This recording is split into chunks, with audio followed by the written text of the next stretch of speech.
Hello guys, কেমন আছেন সবাই? আশা করি ভালো আছেন। আমিও আলহামদুলিল্লাহ ভালো আছি।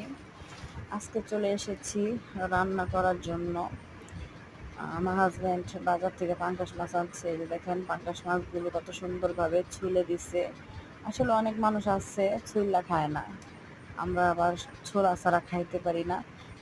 পাঙ্গাস মাছের কিন্তু একটা গন্ধ আছে, অনেকে খেতে পারে না। কারণ হলো তারা মাছ ছুলে খায় না। আর আমরা মাছগুলো কত সুন্দরভাবে ছুলে আনছি, দেখছেন? লোক বেটাকে বললেই বেটা ছুলে দেয়, 20 টাকা দিলেই হয়। ছুলে মাছ রান্না করলে কিন্তু গন্ধ পাবেন না, খুব মজা লাগবে মাছটা।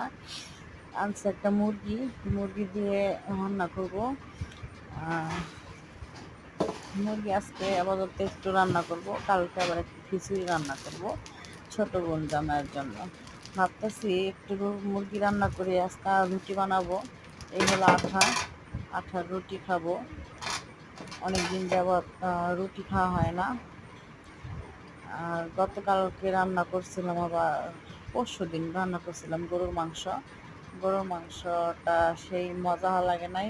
হাতে আছে সিম, আমার হাজব্যান্ডের জন্য সিম দিয়ে শুটকির তরকারি রান্না করবো। আমার হাজব্যান্ড আবার অনেক পছন্দ করে সিম দিয়ে শুটকির তরকারি, তাই রান্না করব সিম দিয়ে শুটকির তরকারি।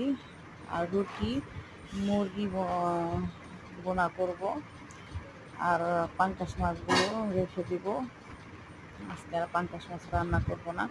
আসলে পাঙ্গাস মাছ ছাড়া আমার চলেই না। আমি অন্য কোনো মাছ খেতে পারি না, কাঁটাওলা মাছ। আমি পাঙ্গাস মাছ খাই, চিংড়ি মাছ খাই, তেলাপিয়া মাছ খাই। তেলাপিয়া মাছ অবশ্য কাটা কম। আজকের জন্য বিদায়, ভালো থাকবেন, টাটা।